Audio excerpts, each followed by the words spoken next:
I loved your video.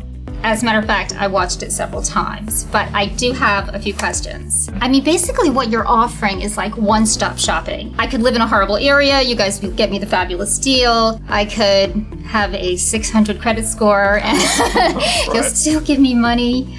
I mean, it's really wonderful. Has anyone ever objected to all of this? I mean, it's almost like too good to be true. I would find one of the objections that we find is they have this hesitation about not being able to do this in their own backyard, right? It's a very tangible business where you want to go, when you buy a house, the first thing you want to do is go show up and check it out, right? You want to touch the walls, you want to take a look at things, and sometimes there's a lot of objection with the borrower not being able to do that. So if it's not in my backyard and I got to jump on a 4-hour flight, right? That's some of the things that I personally have seen immediately. Hey, it's not my backyard, I don't know this market. That's one of the objections that I come to find. But the truth is, would I continue to wait for the project to be in my backyard and wait and wait and wait, or would I take the opportunity now to go to a different market? My answer would be, let's go where the money is. That makes sense. I think one of the things we're up against with that objection is just old school thinking. Be it right or wrong, in the old days, you wanted to take your family and friends and look at my first real estate deal, right? Sure. And you want to go look at the project because, what's that contractor doing? Savvy investors haven't ignored it. But I'll say amateur, rookie investors have ignored just the ability to use technology. So, this is a business that every market is competitive. And I'll make the argument that investing out of your backyard actually makes you a better investor. Sure. Because instead of relying on your own eyes and doing all the things yourself, it forces you to hire the right team. It forces you to use the right agent, the right contractor, and to create systems in place up front to ensure your success versus kind of just, I've got an hour, let me see what I can do. The investors we work with that invest out of their own backyard or make the backyard the entire United States, they're just a better investor. I think that parlays perfectly into one of the other objections that I see is it's not my team, it's not my contractor, it's not my realtor, it's not the team that I'm used to working with. So that's a challenge that, to his point, is something of a rookie move, right? If you could create the team or entrust that if you have a team presented to you, you know how to ask the right questions to interview them and make sure they're the right people in place. And if they're not, find the ones that are. You're not obligated by any means to use anybody's team, but can we help create that for you and get you a head start? Absolutely. That was one of the things I loved about what you're doing, because you guys have been doing this forever. You guys are pros. I'm not. The people I know aren't. Sound old. You've been doing this forever. No, but your successes, I've read about both of you guys, and your successes are huge. So for me, I'm kind of new in this. I think that I would love to take what you know. And I would love to take the people you know. I mean, that's huge. Well, that's a huge plus for me. But I think you hit the nail on the head. What happens is we have made all those mistakes. I've made so many mistakes. I've been doing this for so long. I've learned from my mistakes. And so when someone's new to the game, in any industry, forget this real estate investing, any industry, if you want to learn how to cook well, do you want to beat your head against the wall and try to figure it out yourself? Or do you learn from someone that has track record, that's built a team, that's built a system, has tested what works, what recipes work, and what recipes fail miserably, right? And so I've had many recipes fail miserably. So what's really important is, with deals delivered is having really, I'll say maybe 80% of the work done. The amount of time it takes to find a deal is ludicrous. So you take those hours and hours and hours, and now you can dedicate them to something that's more purposeful and, makes you a better investor at the end of the day. Yeah, one of the other things that I've come to find that people seem to be running into is, how do they know it's a good deal? It seems like that's one of the questions that I have been approached with. How do I know this is a good deal? For me, it really boils down to kind of, what we talk about, the 3 kisses of death. Any good deal really boils down to numbers. I mean, maybe that sounds cold or callous, but what's the ARV? If you're doing a fix and flip, what's the ARV? Well, that's something that's pretty much quantifiable. How much is it going to cost to rehab? More numbers, that's quantifiable. How long is it going to take for me to get the job done? And how long is it going to take for me to sell it so I can put cash in my pocket? So if I can figure out those 3 things, so many of the other things that make a deal a good deal, the negotiation, the acquisition, real estate agent, the contractor on the ground, we've taken care of those variables. Is it perfect? It's not perfect. But is it more perfect than what 99% of the people probably watching this video put into place? Me. I mean, it's better than what 99% of the people offer. Of course. course. Right? And if anything, it's a great place to start. Yeah. And then they can improve upon what we've created. What a great, why do you want to start down here when you can start all the way up here? Of course. And I'd like to add to that. If it's something that we're going to back, yes, it's going to be a good deal. We're not going to back a bad deal. You don't just want to throw money around like that. But with that being said, there's still opportunity for human error, right? Yes. By no means is what we have perfect, but we try to eliminate as many of those variables as possible. So there's still a chance that things could go haywire, but we're trying to prepare all of that up front for you so that chance is as little as possible. Interesting. And I have a few other questions. Okay, so gap versus, you were saying you could get a gap lender or you could actually get a family member. What is the difference between whether you get a gap member to help you finance your place or if someone actually just lends you the money that you know? Me? Yeah. See what you have to say. So I have my own opinion. So gap, let's just define what gap is. Okay. Gap is if someone's doing it, let's just use a $100,000 deal. They're doing a $100,000 deal and they're brand new. They've never flipped a deal in their life. Okay. Well, we'll fund 80% of the purchase price. So we'll fund $80,000. Yes. And let's say the rehab's 50. So we'll fund 80,000 plus 50. So our 70. loan's $130,000 on a $100,000 deal. Okay. But you would still need to come in with your down payment, 20% down, and some closing costs. And to keep numbers super simple that everyone can do off the top of the head, I always say you need 25%. So you need $25,000 per $100,000 to do the deal. Sure. So let's say you don't have that $25,000. Right. So where's it coming from? So that's the gap. That's the gap that's missing that needs to be filled. You're missing So spot. that's what gap lending is. So that gap can come from a family member.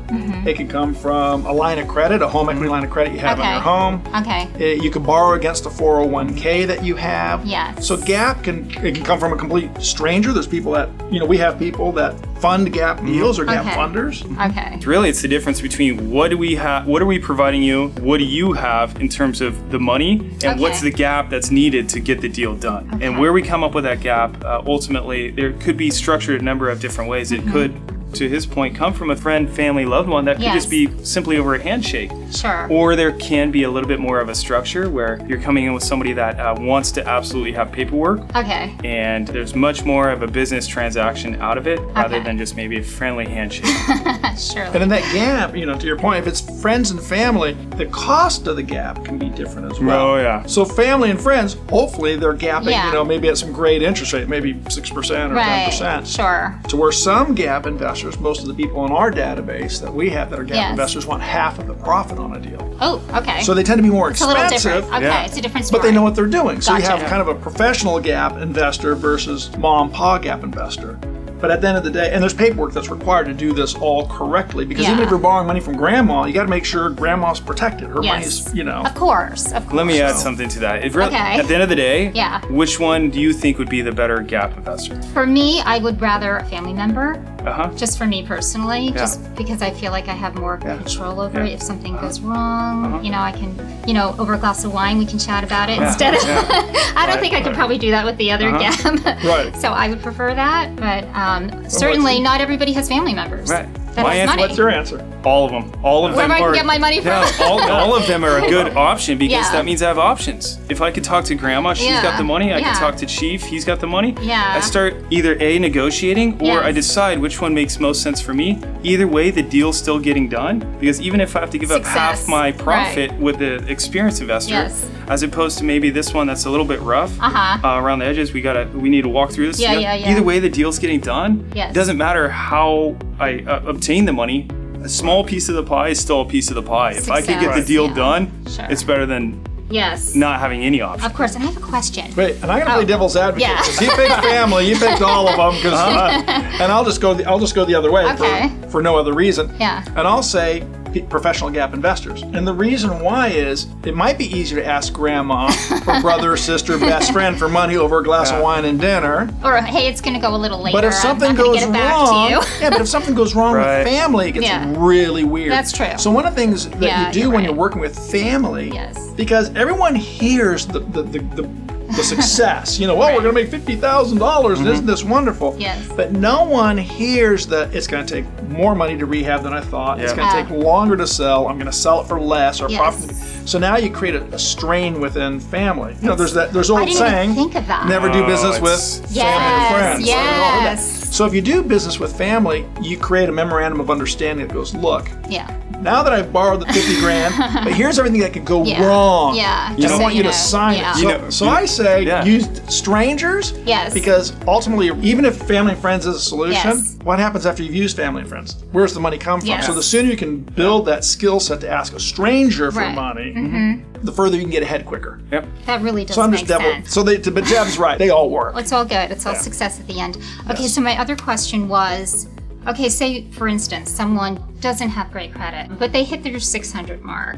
Okay, This is a loaded they're question. just You can just tell us. Yeah, this isn't for me. Okay, but when you said it, it kind of like in my head I was thinking, wow, could that be true? And I know it's true. Of course, you're both here to say it. They hit the 600 mark. They don't have any money. They're borrowing from grandma. Are you really willing now? This person really doesn't have the credit they have established is a little bit iffy. Right. Are you really going to lend them money, or does grandma co-sign? Like, how does that work? Is she on the loan? Like, It depends. It depends how the deal's structured. So let's Okay.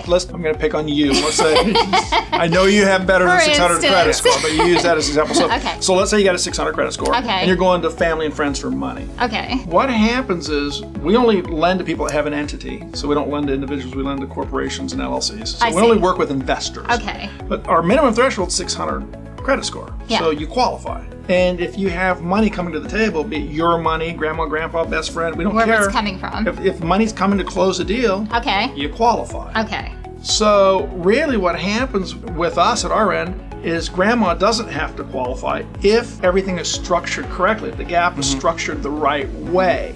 So to use someone else's money, the gap yes, money, yes, it has to be structured properly. So we help our borrowers structure it properly so that grandma does not have to be a co-signer. okay. So she's not responsible. Now, If things went awry, because you don't go knocking on grandma's door. It depends on how we structure it. Okay. One last thing, Okay. that's the simple answer. That one Yeah. last thing I want to add to Okay. that is there may be a reason why you have a 600 credit score. Maybe you are an investor that buys multiple properties Right. with different lenders. And you have a lot of loans out. Right. Okay, gotcha. So hey, just because you have a 600 credit score, Yeah. as opposed to the guy that's got an 800 credit score, but you've done 10 deals in the last year, he's done 0. Got it. He's got 800 credit score, you got a 600. You can see why that decisive factor right there may make this decision on our end Okay. on who's the better borrower. That makes sense. Yeah. And some people, we get a lot of people that are come from the seminar industry. You know, Yes. they've gone to a workshop, Yes. and they may have financed their workshop. And these workshops, again, they're wonderful because it's an accelerated education. Most of the companies out there provide incredible tools, resources, and education. And these people might put 10, 20, 50,000 on a credit card. Yeah. So suddenly your credit card had 0 balance or little balance, and Yes. now it's maxed out. Yeah, sure. Well, they could have had a 720 FICO, now they got a 620 FICO. just-